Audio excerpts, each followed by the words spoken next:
Arithmetic progression chapter से ही कुछ नए क्वेश्चन सॉल्व करेंगे।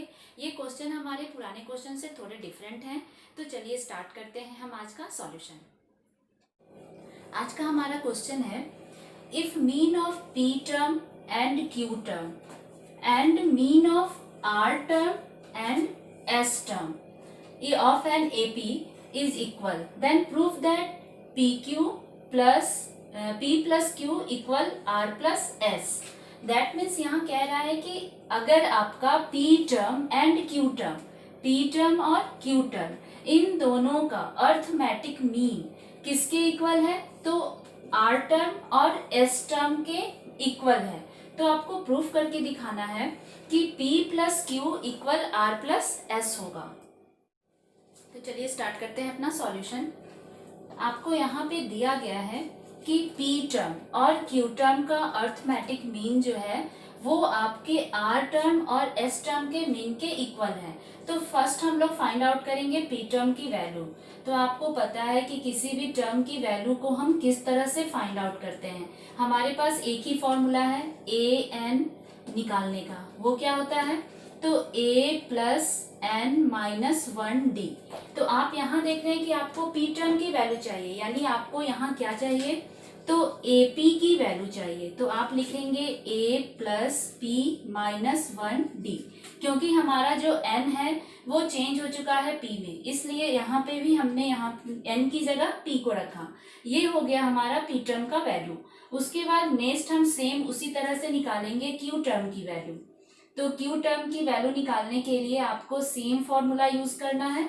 बस आप क्या लिखेंगे, AQ, यहाँ आप n की जगह Q लिखेंगे और यहाँ हो जाएगा a plus Q minus 1d। Same उसी तरह से जिस तरह से आपने P टर्म की वैल्यू निकाली, Q टर्म की वैल्यू निकाली, आप अब निकालेंगे R और S टर्म की वैल्यू। तो R टर्म की वैल्यू भी आप उसी तरह से फाइंड आउट करेंगे, जिसमें आपको लिखना है AR equal A plus R minus 1d and last आप निकालेंगे S टर्म की वैल्यू। S टर्म की वैल्यू होगी AS equal A plus S minus 1d। अब आपने पूरे जो जितने भी टर्म्स इसमें दिए गए थे उनकी आपने वैल्यू को फाइंड आउट कर लिया। अब हम अकॉर्डिंग टू क्वेश्चन, यानी हमारा क्वेश्चन में क्या कह रहा है, according to the question, अब आप अरेंज करेंगे क्वेश्चन के अकॉर्डिंग, यानी P टर्म और Q टर्म की अर्थमेटिक मीन। तो आप जान रहे हैं कि जैसे आपको अर्थमेटिक मीन का पहले भी हमने फॉर्मूला लिखा था कि अगर हमें अर्थमेटिक मीन फाइंड आउट करना हो तो first term plus second term divided by 2, ये हमारा फॉर्मूला होता है अर्थमेटिक मीन फाइंड आउट करने का। तो हमारे पास फर्स्ट और सेकेंड टर्म क्या है, P एंड Q। तो हमें जो निकालना होगा वो फर्स्ट हम निकालेंगे P term equal, sorry not equal, plus P term plus Q term divided by 2। ये किसके इक्वल होगा, तो क्वेश्चन में आपको दिया गया है कि ये इक्वल किसके है, तो R टर्म और S टर्म के अर्थमेटिक मीन की। तो आप लिखोगे R term plus S term divided by 2। ये आपके क्वेश्चन में मेंशन है कि P एंड Q टर्म का arithmetic mean R and S term के अर्थमेटिक मीन के इक्वल है।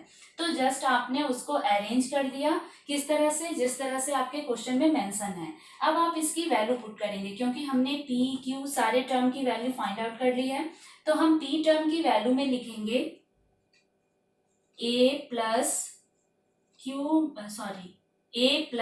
P minus 1d plus A plus Q minus 1d divided by 2।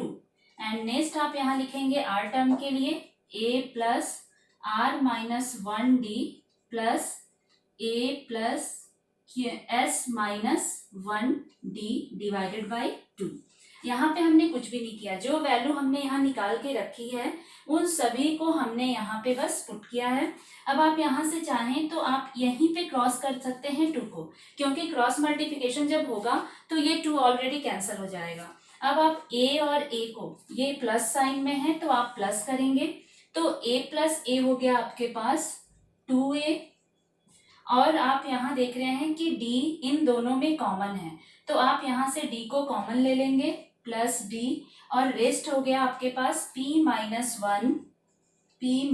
One plus इस पोर्शन में है आपके पास q माइनस 1। अब आप नीचे में आपके पास कुछ भी नहीं है, सिर्फ आप इक्वल साइन डालेंगे और सेम प्रोसेस यहाँ यूज करेंगे। a प्लस ए हो गया आपका 2a प्लस डी, आप वहां से भी कॉमन ले लेंगे क्योंकि इस प्लेस पे भी आपके पास डी है और यहाँ भी है, तो आपने इन दोनों में से डी को कॉमन लिया, तो रेस्ट आया आपके पास r minus 1 and s minus 1। तो आप एक ही ब्रैकेट में लिखेंगे r minus 1 plus s minus 1।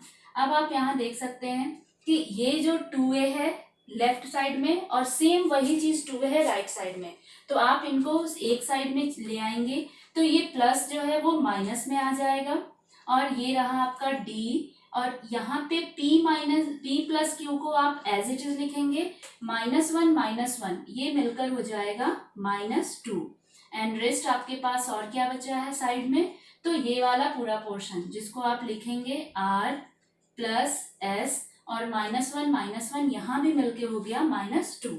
ये पोर्शन आप देख रहे हो प्लस माइनस होने के कारण ये कैंसिल हो गया। अब जो हमारे पास बचा हुआ पार्ट दिख रहा है वो सिर्फ 2 पार्ट्स बचे हैं जिनको आप एज इट इज लिखेंगे। फर्स्ट आप लिखेंगे d into P plus Q minus 2, and आपके राइट साइड में बचे हुआ पार्ट पोर्शन है d into R plus S minus 2।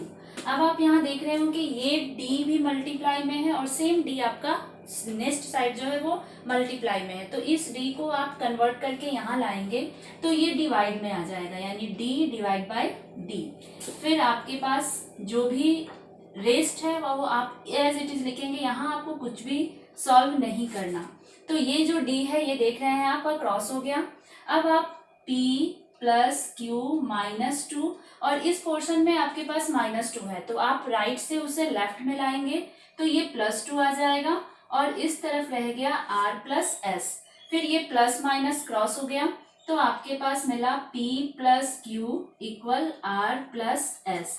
अब आप मैच करके देख सकते हैं, जो आपका इक्वेशन में प्रूफ करने के लिए था वही आपने लाया, यानी p plus Q equal r plus S. ये दोनों पार्ट आपका आ गया, यानी ये आपने प्रूफ कर लिया। तो इस तरह से प्रूफ करने वाले जो भी क्वेश्चन होंगे उनको बस सिंपल आप देख रहे हो कि यहाँ हमने कोई स्पेशल फॉर्मूला यूज नहीं किया है। सॉल्व करने के लिए हमारे पास एज इट इज, यानी अर्थमेटिक प्रोग्रेशन में मैक्सिमम 2 या 3 फार्मूलाज आप यूज करेंगे। तो एक फार्मूला होता है हमारा टर्म फाइंड आउट करने का, दूसरा फार्मूला हमने यूज किया अर्थमेटिक मीन का, और ये क्वेश्चन में दोनों फार्मूले को आपको रिलेशन दिखाना है, यानी दोनों फार्मूले को अरेंज करना है और क्वेश्चन के अकॉर्डिंग उसको सॉल्व करके दिखाना है।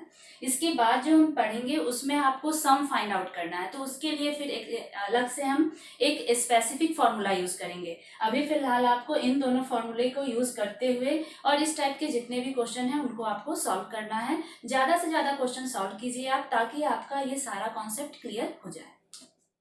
अगर आपको ये वीडियो पसंद आया हो तो प्लीज़ इसे लाइक करें, चैनल को सब्सक्राइब करें और अपने फ्रेंड्स के साथ ज़्यादा से ज़्यादा शेयर करें। और अगर कहीं भी आपको डाउट हो इस क्वेश्चन में तो आप कमेंट सेक्शन में कमेंट कर सकते हैं। तो फिर मिलते हैं नेक्स्ट वीडियो में, तब तक के लिए